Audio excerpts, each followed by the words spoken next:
ಎಲ್ಲರಿಗೂ ನಮಸ್ತೆ. ನಾನು ನಿಮ್ಮ Arun Kumar D, Indian freedom fighters ರಾಜ್ಯಾಧ್ಯಕ್ಷರು. ಓಕೆ, ಇಂದು ನಾವು ಯಾವ ಮಾಹಿತಿನ ನಾವು ನೋಡ್ತಾ ಇದ್ದೀವಿ ಅಂತ ನೋಡಿದ್ರೆ, ಮುಖ್ಯಮಂತ್ರಿಗಳ 1 ಲಕ್ಷ ಬಗುಮಾಡಿ ಯೋಜನೆ ಅಡಿಯಲ್ಲಿ ಆಯ್ಕೆಯಾಗಿ ಅದರಲ್ಲಿ ಸ್ವಾಧೀನ ಪತ್ರ ನಾವು ತೊಗೊಳ್ತಾ ಇದ್ದೀವಲ್ಲ ಅದ್ರ ಬಗ್ಗೆ. ಸೊ ಆ ಸ್ವಾಧೀನ ಪತ್ರ ಹಳೇದು ಯಾವುದಿದೆ, ಹೊಸದು ಯಾವುದು ಬರ್ತಾಯಿದೆ ಅಂತ ನಾವು ನೋಡೋಣ. ಅದಕ್ಕೆ ಮುಂಚೆ ನಮ್ಮ ಚಾನಲ್ನ ಸಬ್ಸ್ಕ್ರೈಬ್ ಮಾಡಿ ಮತ್ತು ಶೇರ್ ಮಾಡಿರಿ. ನಿಮಗೆ ಮಾಹಿತಿ ಸರಿಯಾದ ರೀತಿಯಲ್ಲಿ ಬರ್ತಾಯಿತಾ ಇಲ್ವೋ ಅಂತ ನಮಗೆ ಗೊತ್ತಾಗ್ತಾ ಇಲ್ಲ. ಏನಾದರೆ ನಾನು ಮಾಹಿತಿಯಲ್ಲಿ 1 ಪಾಯಿಂಟ್ 2 ಪಾಯಿಂಟ್ ಯಾವುದಾದ್ರೂ ಬಿಟ್ಟಿದ್ರೂ ಕೂಡ ದಯವಿಟ್ಟು ನೀವು ಆ ಕಮೆಂಟ್ಸ್ ಮುಖಾಂತರ ನಮಗೆ ತಿಳಿಸಿ.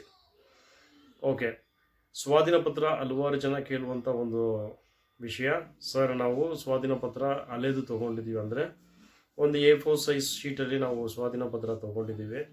ಮತ್ತು ಇವಾಗ ಹೊಸದು ಬಂದು ಸ್ವಲ್ಪ ಸರ್ಟಿಫಿಕೇಟ್ ಥರ ಇದೆಯಲ್ಲ, ಅದನ್ನು ನಾವು ತೊಗೋಬೋದಾ, ರಿಟರ್ನ್ ಹೋಗಿ ತಿರ್ಗಾ ತೊಗೋಬೋದು ಅಂದರೆ ಅದು ತಿರ್ಗಾ ನಿಮಗೆ ಅಂದರೆ ಯಾರೊಬ್ಬರು ಸ್ವಾಧೀನ ಪತ್ರ ತೊಗೊಂಡಿದ್ದೀರೋ ಅವ್ರಿಗೆ ತಿರ್ಗಾ ಸಿಗೋದಿಲ್ಲ.